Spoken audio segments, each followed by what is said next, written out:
Olá, meus jovens, eu sou o professor Ari Mendes, aqui do canal Arimática Gabaritando, passando aqui para deixar um conteúdo aí de extrema relevância, de extrema importância para você que vai fazer concursos, para você que vai fazer o Enem, vestibulares em geral. Esse conteúdo aqui é um conteúdo muito importante.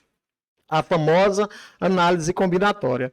A análise combinatória nada mais é, meus amores, do que a área da matemática que estuda as formas de resolver problemas relacionados à contagem de elementos ou as possibilidades de algo ocorrer.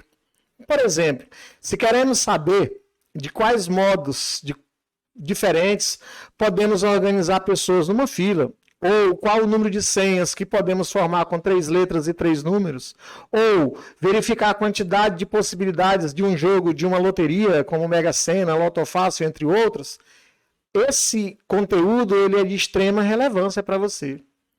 E lembrando que não adianta você querer decorar sequências, decorar modelos, porque aqui é o seguinte, cada questão ela criará um contexto diferente, com elementos e objetivos diferentes. Assim, você deverá saber qual método usar em cada caso. Todos os casos, cada questão ela diferencia um pouco, porque é exatamente em cima do que nós chamamos de interpretação.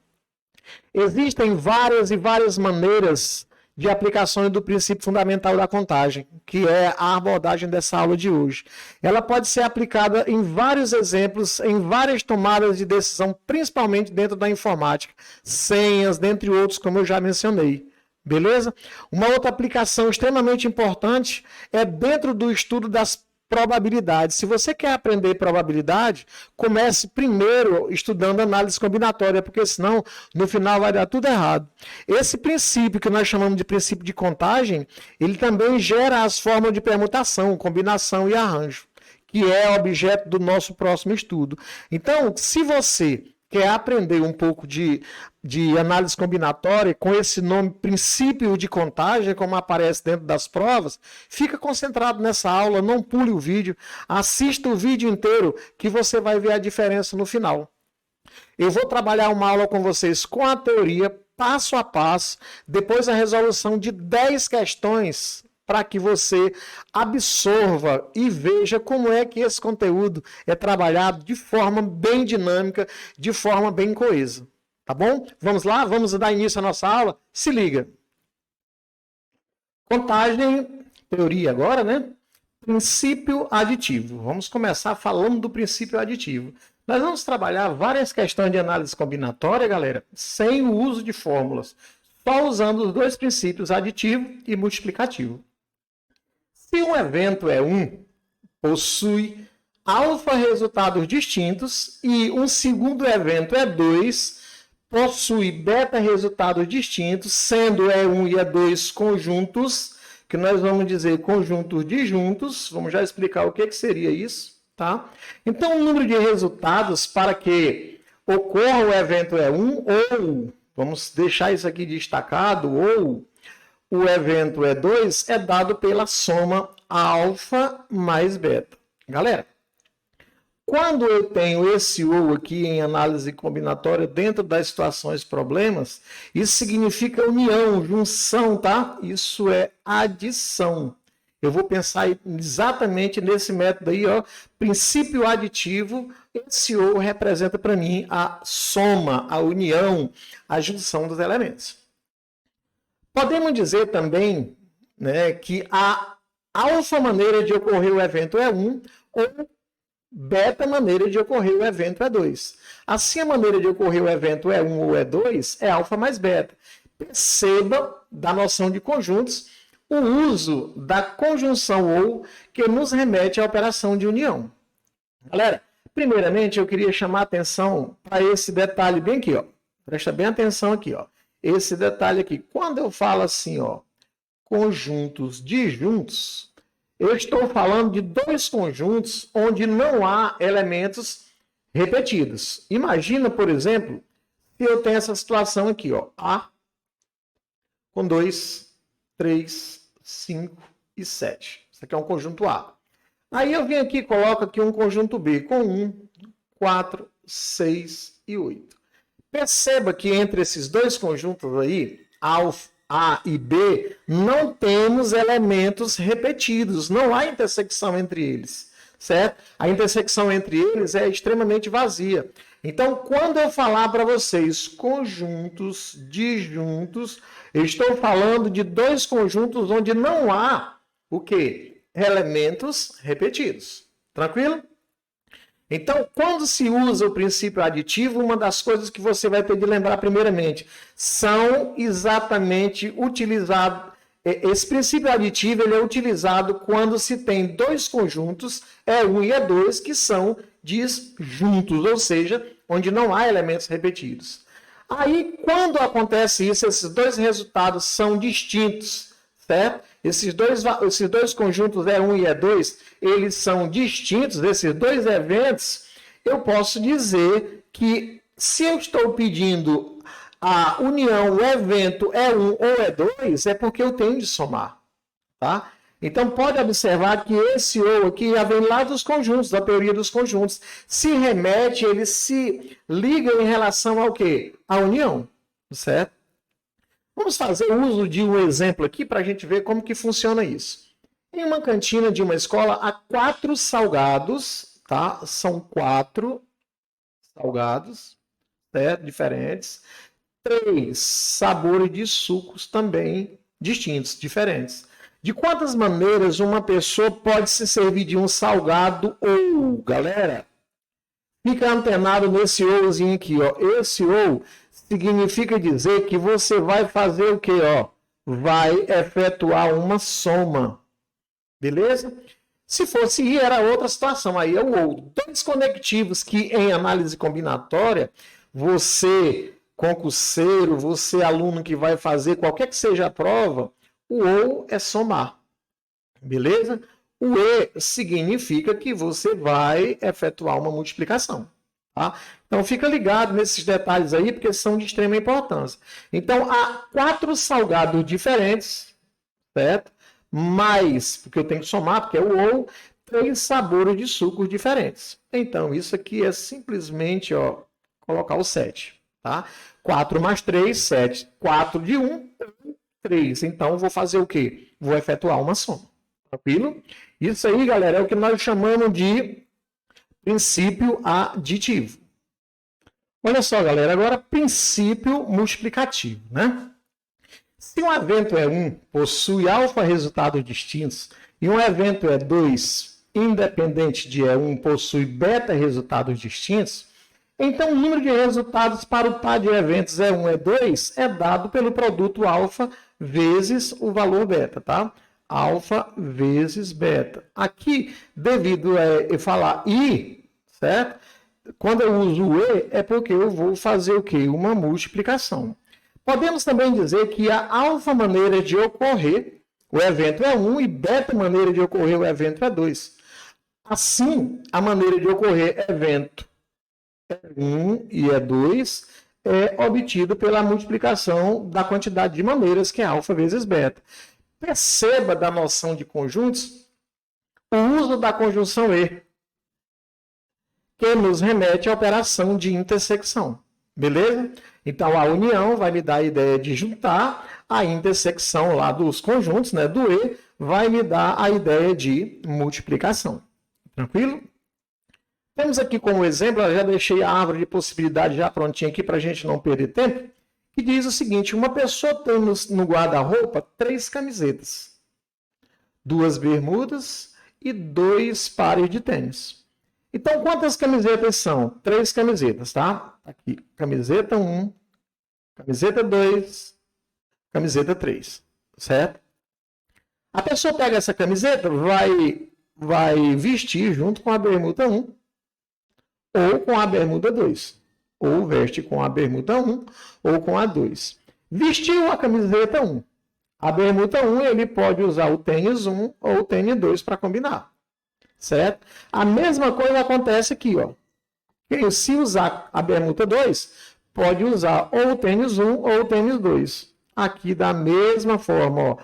Só que agora eu vou usar a camiseta 2 com a bermuda 1, tênis 1, ou então com o tênis 2. Usando a camiseta 2, com a bermuda 2, eu poderia fazer isso aqui, ó. Certo? Ou então, usando a camiseta 3, bermuda 1 ou a bermuda 2. Se usar a bermuda 1, pode usar o tênis 2 ou pode usar o tênis 1. Assim como quem usar a camiseta 3 pode usar a bermuda 2, tênis 1 ou o tênis 2. De forma que aqui eu teria duas, mais duas, mais duas, mais duas possibilidades, mais duas aqui, né? Certo? Aí nós teríamos, se eu organizasse isso aqui bem direitinho, eu teria nada mais que 12 formas diferentes. 12 maneiras diferentes de vestir usando esses objetos que tem aí nessas 3 camisetas, as 2 bermudas, né? E os 2 pares de tênis. Ah, professor, mas lá no concurso eu vou fazer assim? Claro que não. Isso aqui é para que você entenda passo a passo como que funciona. Lá na prova do concurso você vai fazer o seguinte. Vamos perceber o seguinte aqui. Eu tenho que usar camisetas, bermudas e tênis, né? Você pode olhar que tem o I bem aqui, ó. Certo? Então isso me dá a ideia do princípio multiplicativo. Eu simplesmente vou pegar 3, vou multiplicar por 2 e vou multiplicar, ó, 3 camisetas, 2 bermudas e 2 pares de tênis. Multiplicando isso aí, eu vou obter o mesmo 12. Tranquilo? Isso aqui nós chamamos de princípio multiplicativo. Tranquilo, galera? Eu espero que você tenha entendido aí esses procedimentos, porque aí fica mais fácil para a gente poder continuar. O kit de uma lanchonete é formado por suco, sanduíche e sobremesa. As opções de suco são laranja, morango ou uva. Os sanduíches podem ser feitos de frango ou boi e a sobremesa é de chocolate ou bala. Então, olha só o que eu vou fazer. Nós temos o sanduíche, né? Vamos só reorganizar aqui. Nós temos, gente, o sanduíche, certo? O sanduíche que vai ser de carne de boi. E temos também o sanduíche, né? Que vai ser de frango, certo? Frango ou boi. Eu vou até deixar aqui só o B aqui que fica melhor para a gente se organizar, tá? Aqui o sanduíche com carne de boi, sanduíche com carne de frango. Beleza? Galera, aqui é o seguinte. Sanduíche usando carne de boi. Vamos ver o que eu posso fazer aqui. Se eu coloquei sanduíche de boi, eu tenho 3 tipos de suco de laranja. De suco, né? Laranja, o que mais? Eu posso ter morango e posso ter de uva. Certo? Aí seria assim, ó. Já começou aqui a árvore de possibilidades. Agora, a sobremesa, ela pode ser feita de chocolate ou de bala. Aqui é a mesma coisa, chocolate ou bala. Aqui a situação é a mesma, chocolate ou bala. Certo? Então, se eu observar aqui esse primeiro passo aqui, eu tenho uma aqui. Vindo aqui pelo B, eu tenho mais uma. Se eu utilizasse agora, ó, sanduíche com carne de boi, certo? O suco de morango, né? Fosse suco de morango, eu ia pegar a sobremesa de chocolate, ou então pegar a sobremesa de bala, mais uma. Aqui seria a mesma coisa, uma aqui e mais uma aqui, certo? Galera, e se eu fizesse, por exemplo, com o sanduíche, né, de carne de frango? A situação seria a mesma. Eu teria 1, 2, 3, 4, 5, 6. Aqui teve 6. Aqui também vai ter 6. Aí eu poderia fazer o seguinte, ó, 6 mais 6 seria 12. Beleza? Seria 12. Eu estou usando aí a árvore de possibilidades. Eu não fiz sanduíche de frango porque seria a mesma coisa. Laranja, suco de morango, suco de uva. Aí a sobremesa seria de quê? Chocolate ou bala. Aí a mesma coisa, a situação seria a mesma coisa da parte de cima. Então, eu não precisaria fazer isso aí 2 vezes. Correto? Professor, e se eu usar o procedimento mais rápido, que é o princípio multiplicativo? Galera, simples demais. Nós temos quantas opções de sanduíche? Nós temos 2. Nós temos quanto tipo de suco? Nós temos 3. E nós temos quantos tipos de sobremesa? Só 2. Multiplica todo mundo. 2 vezes 3 dá 6. 6 vezes 2 é 12. Mas perceba que esse princípio multiplicativo aí, olha o que você está utilizando aí, galera. Utilizando uma multiplicação, porque você tem que usar o sanduíche. No sanduíche você vai ter que consumir também suco. E depois de suco, você ainda tem a sobremesa, que são dois tipos, né? Chocolate ou bala. Aí multiplica todo mundo. E o resultado, galera, por incrível que pareça, é o mesmo. Não altera nada. 12 aqui e aqui também 12. Viram só, galera, o quanto é simples fazer esse tipo de questão? Então se liga, você pega esses exemplos, você pega essa teoria, já guarda na sua mente aí para quando você precisar, você utilizar. E claro, na hora de uma prova, a gente não vai construir árvore de possibilidades. A gente vai construir o princípio multiplicativo, multiplicar, ou se for o princípio aditivo, a gente vai lá e soma. Tranquilo? Agora vamos início aí, galera, a uma bateria de exercícios, tá? Uma bateria de exercícios bem focada na teoria que nós acabamos de estudar, para que você possa adquirir a independência do professor em relação aos conteúdos. Você estuda, pega a teoria, aprende, aí não fica mais se matando toda hora, professor, como é que eu faço isso? Porque você aprendeu o conteúdo e adquire isso que eu chamo de independência do professor. Vamos lá?